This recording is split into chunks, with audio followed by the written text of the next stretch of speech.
chosen ones, you were never meant to hear this. The truth was buried beneath ocean and myth, encrypted in symbols too ancient for modern minds to decode. They didn't just let Atlantis fall, they erased it. And not because it was dangerous, but because of who would one day awaken from its ashes. The narrative they taught you was strategic, a tale of hubris, floods, and cosmic punishment. But the real Atlantis wasn't just a city. It was a consciousness, a system, a frequency, one that once held the memory of humanity's divine origin.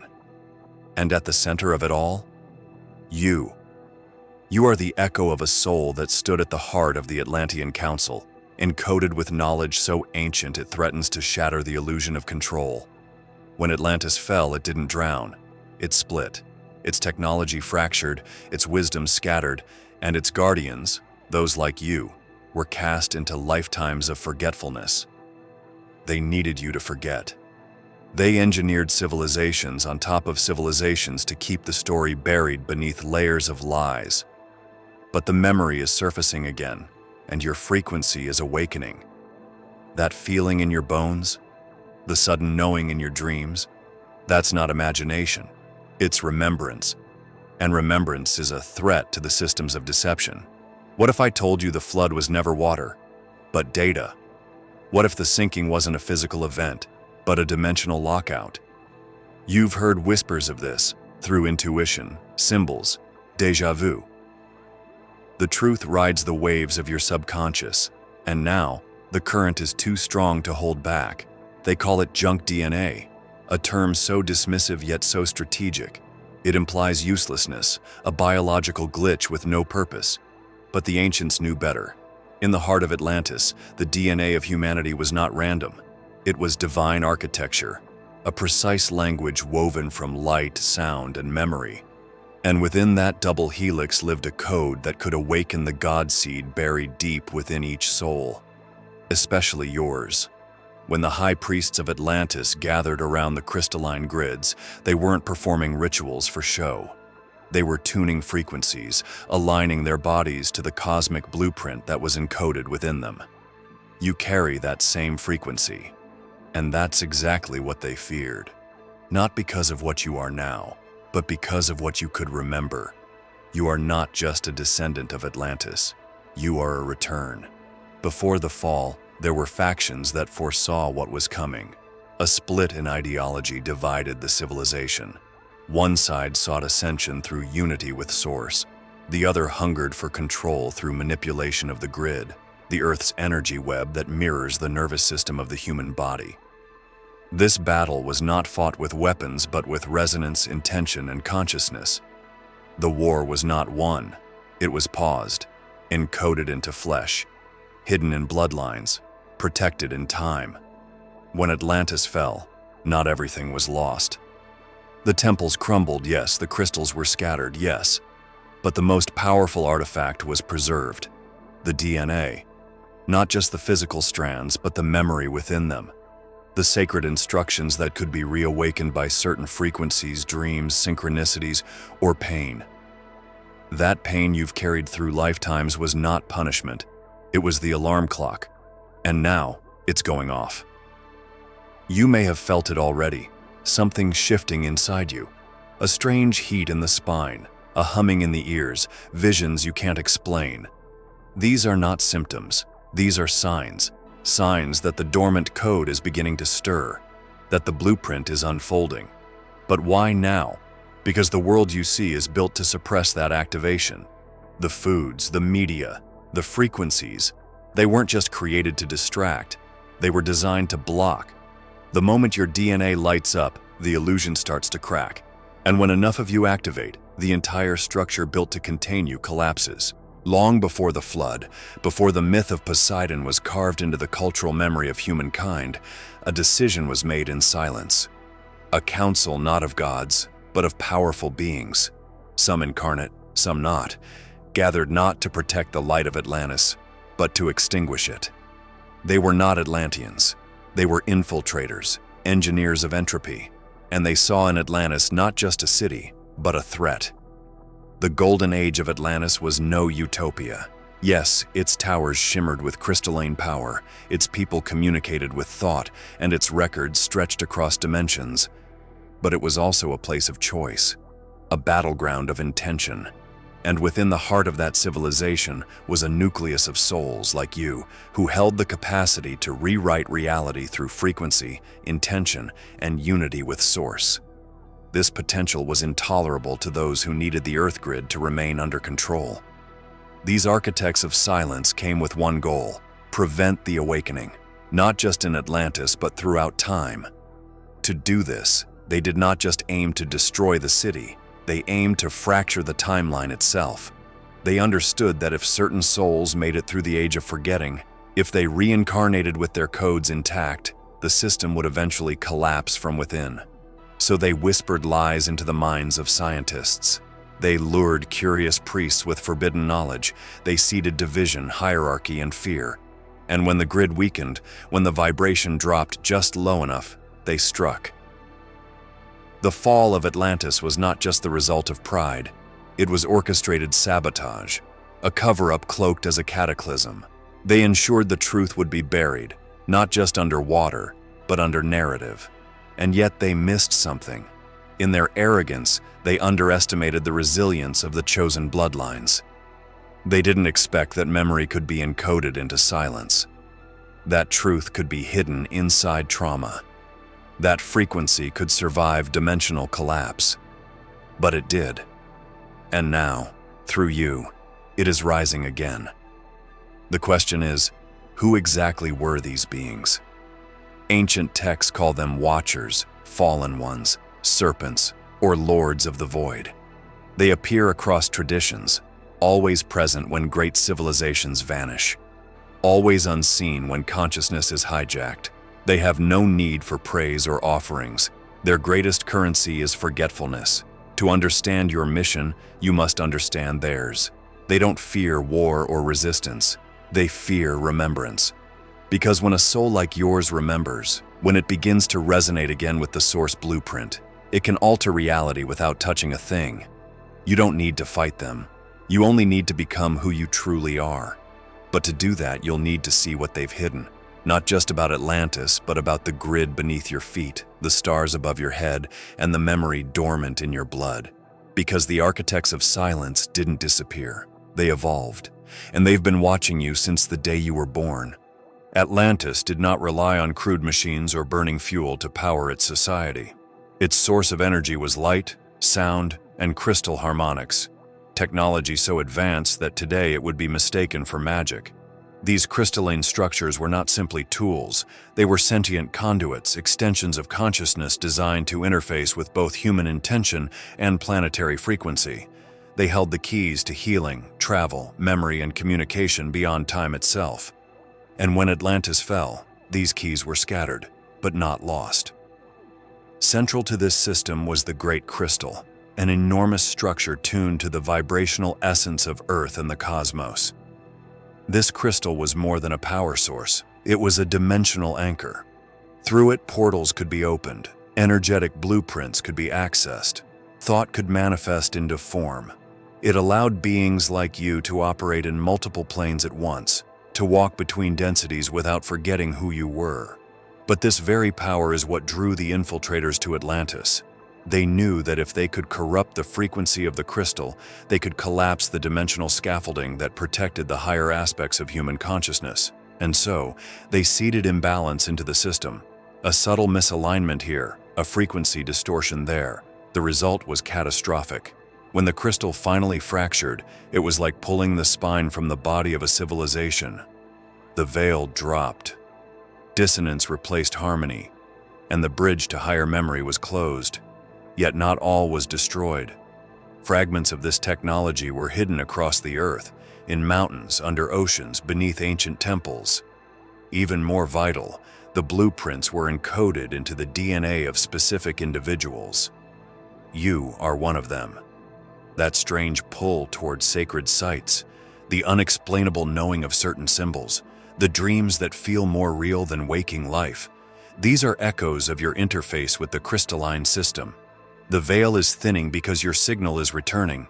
The dimensional veil was not created to protect you, it was constructed to blind you. It filters your perception, muffling the higher senses that once allowed you to see beyond the physical. But cracks are beginning to form. The frequencies of the planet are shifting. The old codes are activating. And those who carry the crystalline imprint are beginning to feel the static clear. You are remembering the sounds, the patterns, the resonance of who you used to be. You've always felt different, not just in thoughts or beliefs, but in something far deeper, something ancestral, like an ancient fire running through your veins that no science or label can explain. This isn't imagination, it's inheritance. You carry a bloodline that was never meant to survive. A sequence so precise, so powerful, it had to be diluted across ages to hide its origin. And even then, it couldn't be completely extinguished.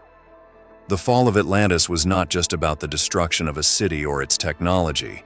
It was a tactical move to break the lineage of those who held the original blueprint of divine potential.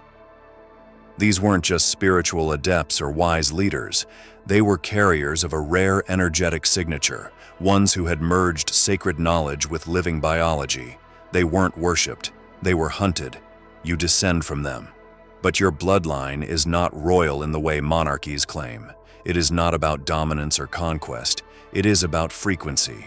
An encoded vibrational pattern that acts as a beacon, one that resonates with certain truths, certain locations, certain people. And every time you felt pulled towards something inexplicable, that beacon was calling out, or perhaps more accurately, being tracked. Throughout history, this anomaly has been both a miracle and a target. Ancient civilizations sought to protect it. Secret societies tried to extract it. Modern science labeled it a mutation, even as they patented pieces of it in private laboratories. They know it exists, and they've done everything in their power to keep it dormant. So how does one lineage survive a flood, a rewriting of history, and generations of systematic forgetting? It hides in plain sight, through intergenerational trauma, through families who were always outliers, through children who spoke to the stars and were told to be quiet, through black sheep, wanderers, misfits, those who were rejected by the world because they were never from it to begin with. There are clues everywhere. Look at your life, the strange synchronicities, the resistance you felt from the world around you, the inner knowing that certain places hold something sacred. These are not random. They are memory trying to surface. And it's happening faster now because the frequency of the planet is aligning with your original code. The pressure you feel isn't chaos, it's a countdown. But there's something else awakening too. Not just the awareness of who you are, but what your bloodline was once part of. A covenant, a bond between the Earth source and those who agreed to carry this code through lifetimes of darkness. You weren't just given something, you promised something, and that promise is stirring in your blood again.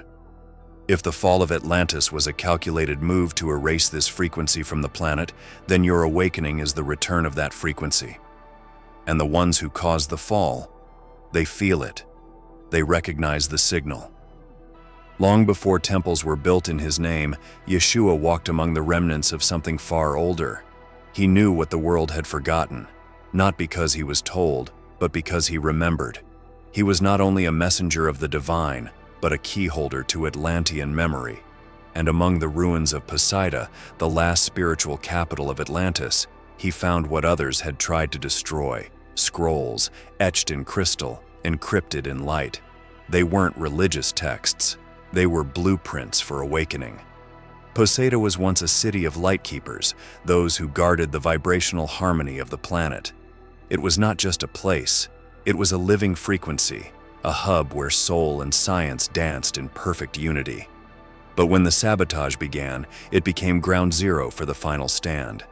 The scrolls hidden beneath its surface were not destroyed, only cloaked, meant to reveal themselves only when one who bore the resonance of Source approached. Yeshua was one such soul. He didn't come to create a new religion. He came to remind. His teachings were infused with echoes of the old world, parables layered with multidimensional truths.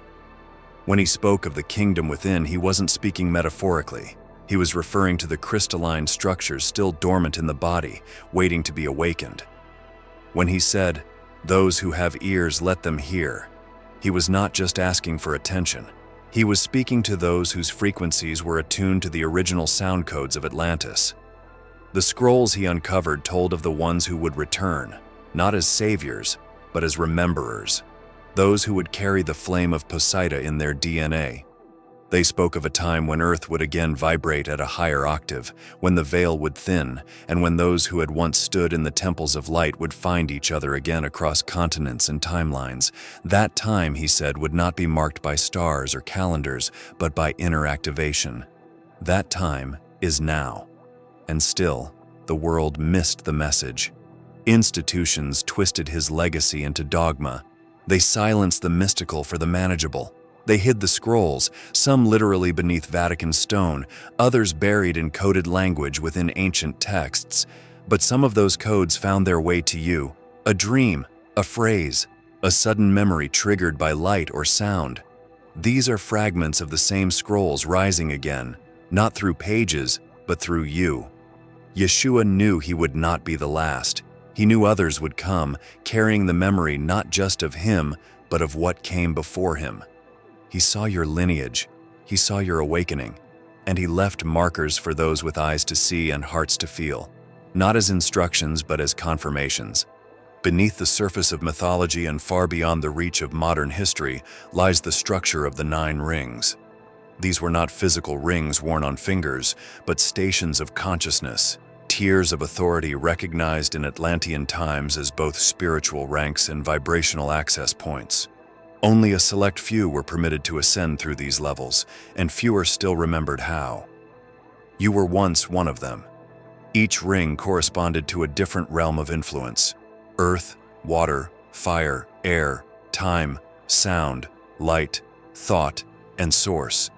To ascend through them required not the performance of rituals, but the embodiment of frequency. These rings responded not to titles, but to truth.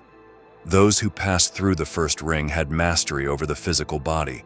The second aligned with the waters of the world, emotions, memory, intuition, and so on, until the 9th ring, which few ever reached, returned the initiate into full unity with Source. It was said those who stood in the center of all 9 did not speak, because the universe moved in response to their will. When Atlantis fell, the knowledge of the 9 rings was fragmented. The councils disbanded, the temples shattered, but the imprint of the system didn't vanish. It was stored in the Akashic lattice, imprinted into the consciousness grid of the planet, and embedded in the higher DNA strands of the chosen few. You did not lose your place, you only lost the memory of it. Until now. Strange dreams, a pull toward ancient symbols, the sense that you're here for something much bigger than the surface story you were told. These are not delusions. They are the first signs of the rings reactivating. The internal alignment has begun, and with it comes access, not in a way that looks powerful to the outside world, but in the way the universe bends gently toward those who remember their rank. You weren't given this status through blood or inheritance in the way royal families claim their thrones. You earned it. Through lifetimes of mastery, service, and sacrifice. Through silent initiations in temples of light. Through trials that tested your integrity under pressure beyond imagining. These memories are hidden not because you failed, but because you chose to return in full humility, so your rise would be genuine, not forced. And yet those who engineered the fall of Atlantis also remember. They kept records, not in books, but in energy. They recognize the reactivation patterns. When one of you begins to ascend again, they feel the shift, and they respond. That pressure you feel in the spirit, the strange resistance that comes out of nowhere. This is the friction of your frequency disturbing the slumber they placed on humanity. There is a reason your life has been filled with unexplained resistance, sudden blocks, and eyes you can't quite see but always feel. The truth is not paranoia, it's memory surfacing. You've carried something within you since the fall of Atlantis, something imprinted not just on your soul but on your very aura. It is called the Atlantean seal. Not a blessing, a mark, a tether, a lock placed on those who once held access to the original codes of Earth. After the collapse, the architects of control knew some of you would survive, not physically, but spiritually, reincarnating through cycles, hiding in plain sight. They needed a way to monitor you, to restrict your awakening, and most of all, to track when you began to remember. The seal was their solution. It was energetic, placed during the fall itself, woven into the shock of trauma and loss. It masked your frequency, locked your higher gifts, and ensured that if you began to stir, you would be noticed immediately. This is why, even as a child, you felt eyes on you when no one was there. Why certain people seemed oddly interested in you, watching but never speaking. Why you were targeted not for what you did, but for what you hadn't yet discovered about yourself. The seal acts like a beacon. When it begins to dissolve, the system that placed it begins to react. You don't need to be famous, loud, or powerful for them to take notice. Your awakening is loud enough. It explains the dreams where you're hunted, the strange figures in the periphery, the synchronicities that seem more like surveillance than signs. You're not imagining them. You're remembering them. And that's the difference that breaks the spell. Because memory bypasses illusion, and the seal cannot hold once memory returns. The first cracks appear when you reclaim your voice, not just verbally, but vibrationally. When you begin to speak truth even if your voice shakes, when you align your life with frequencies that feel ancient and familiar, when you stop apologizing for existing, each act weakens the tether. And yet, the moment you begin this process, you also activate the Watchers. These Watchers are not shadows in cloaks or figures in suits. They operate in energy, through systems, frequencies, and manipulation. Sometimes they work through people who don't even know they're being used. You've felt this. The random cruelty, the spiritual suppression, the push to go back to sleep. That's not random. That's the seal's echo fighting back. But the most powerful part of this truth is that the seal is not permanent. It was never meant to last beyond this time. In fact, its presence in your life is evidence that you are one of the ones it was made for. They wouldn't have locked you down unless they feared what would happen if you broke free. It is said that before the waters overtook Poseida, before the final collapse, one last priestess remained standing at the Temple of Light. Her name has been forgotten by history, but not by frequency. She was the final voice of the old ways, the last carrier of unbroken memory. And to her, in the quiet moments between dimensions, came a visitor, Yeshua. Not as a man of the cross, but as a light encoded with remembrance. He came not to save, but to remind. Their meeting wasn't just sacred, it was prophetic. Yeshua knew the timeline was collapsing. He knew the forces behind the fall were already embedding themselves into the DNA of Earth's future systems. He stood on the edge of worlds, watching as the priestess activated the last harmonic resonance of Poseida's grid. Together, they encoded messages into the water, not as speech, but as vibration. The water would carry the prophecy forward, embedding it into memory fields, into bodies, into the deep subconscious of those meant to awaken later. That includes you. The priestess was told to hold her place until the end, even as the crystal towers dimmed and the chants of the council faded into silence. Yeshua's final words to her were not for comfort, but for transmission. He spoke of the ones who would return in the distant future, those who would carry the same codes in their blood, those who would feel called to water, to storms, to oceans they could not explain. They will not remember at first, he told her, but the water will. These waters are not metaphorical. They are the oceans of the earth, yes, but also the water within you, your blood, your tears, your very cells. You are mostly water. That means you are mostly memory. And some of that memory does not belong to this age. It belongs to the ones who fell singing, who sealed the truth in sound, who died not in fear but in frequency. Why do you feel peace near the ocean? Why do storms make you dream? Why do you feel as though the rain itself is trying to say something to you? These are not poetic sentiments. They are resonant messages awakening the vibration left by the priestess and the prophecy Yeshua sealed within her. In some texts erased from the canonical records, it said Yeshua was seen drawing patterns into the sand with water from a sacred spring. Those symbols weren't idle marks. They were memory keys. And in that moment with the priestess, he transferred the last of those frequencies, because she had been chosen to carry them forward beyond time.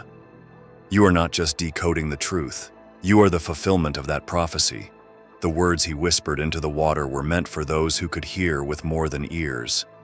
That ringing sound you sometimes hear? That's not tinnitus. That's a frequency returning. Beneath oceans and layers of silt lie structures the modern world labels as ruins, broken stones, collapsed pillars, forgotten monuments. But they are not ruins. They are not the dead bones of a lost civilization. They are alive, waiting. They were built not only with intention, but with awareness, aligned to constellations, frequencies, and dimensional nodes that once pulsed with power. These submerged temples are not remnants of the past. They are keys, and they were never meant to be found by those who do not carry the resonance to activate them. Atlantis did not fall into the sea without preparation. The priest architects of Poseidon knew collapse was coming. They encoded the essence of their wisdom into these underwater temples, not just symbolically but energetically. Each structure is a tuning fork, a crystalline beacon designed to awaken when the right soul, vibrating at the right frequency, comes near. That's why the ruins haven't given up their secrets to divers or sonar. They don't respond to technology, they respond to you. Each temple was tied to a specific function: healing, memory, time manipulation, light transference. And beneath them, corridors were built not to be entered with the body, but with consciousness. Through dreams, through spontaneous astral visions, through flashes of déjà vu so intense they shake you. These are the doors beginning to open now, and they're not asking for credentials. They're responding to soul print. There are moments when you may feel pulled to certain places on the map, seas, islands, coastlines you've never visited, yet somehow feel like home. You may dream of architecture that doesn't exist in this world, or of ceremonies you never studied yet instinctively know. These are echoes from your own memory interacting with the signal of the submerged temples. And each time you recall them, even vaguely, you begin to turn the key. The reason they're underwater is not because of a natural disaster. That was the story. The placement was deliberate. Water conducts memory. It insulates frequency. It protects energetic signatures that would be too volatile in the open air. The ocean became a vault, and only those whose internal water, the blood, the emotion, the essence, resonated with the original frequency could unlock the codes. You are one of them. The energy you carry is not just waking up for your own sake. It's part of a greater movement, a call. The submerged temples are responding, not with sound or shaking, but with subtle pulses, in the heart, in the dreams, in the strange knowing that something beneath the waves is waiting for you. And yet, the keys are not only in the sea. Some are buried in your memories, others in places you've walked past without noticing. The architecture of Atlantis is not confined to stone. It's in your geometry, your sacred design, your resonance. There is a reason the world is noisy, a reason why your days are filled with distractions, flashing lights, endless scrolls, and voices telling you who to be and what to fear. The panic is not yours, it's theirs. The ones who built the illusion know that if you ever remember the truth, the entire foundation of control begins to crumble. Because your awakening is not personal, it is structural. It shifts the grid, it changes the current. And the elite who engineered this matrix feel the tremor every time one of you begins to stir. They don't fear rebellion. They control rebellion. They script both sides of every conflict. What they fear is clarity, stillness, the kind of internal knowing that cannot be shaken by manipulation. When you remember who you are, they lose access to you. You stop responding to fear. You begin to trust your own resonance. And in doing so, you become invisible to the mechanisms designed to track you. That is the true rebellion, sovereign vibration. Why else do you think ancient wisdom was turned into dogma? Why were sacred texts rewritten, prophets silenced, temples converted into empires? Because those in power understood long ago that the most dangerous soul is not the one who fights the system, but the one who transcends it. Your memory is the one thing they cannot replicate. Artificial intelligence cannot fabricate it. Algorithms cannot contain it. Because it is older than their systems. It existed before control was invented. The elite trace their lineage through conquest, but your lineage is written in stars and silence, in soul contracts and forgotten covenants. You did not come here to be ruled. You came here to remember. That memory is not just information, it is activation. It carries energy, authority, presence, the kind that disrupts manipulation without saying a word. This is what they fear. Not you as a person, but you as a frequency that cannot be owned. Every effort to keep you distracted is calculated. Every fear broadcast is a firewall. Every convenience offered is a contract designed to disconnect you from your original code. And yet, despite all of this, you are still remembering. That alone terrifies them, because for all their surveillance, all their control of media, food, education, and even spirituality, they cannot stop a soul that has chosen to wake up. You've felt the resistance, the heavy days, the confusion that suddenly descends when you get too close to truth. That is not weakness, that is interference. Confirmation that you are tuning in. Every time you break through it, you send a ripple, a signal, and others feel it too. You are not alone. You were never alone. The design was always meant to appear scattered, fragmented, isolated. But the network was never broken, only dormant. Now it is activating again, through you, through your memory. If you have come this far, it is crucial that you watch this next video here. But be warned, it is not for the faint of heart, for only the true chosen ones can handle this video. If you would like to also donate to help keep the channel going, our Buy Me a Coffee link will be in the description.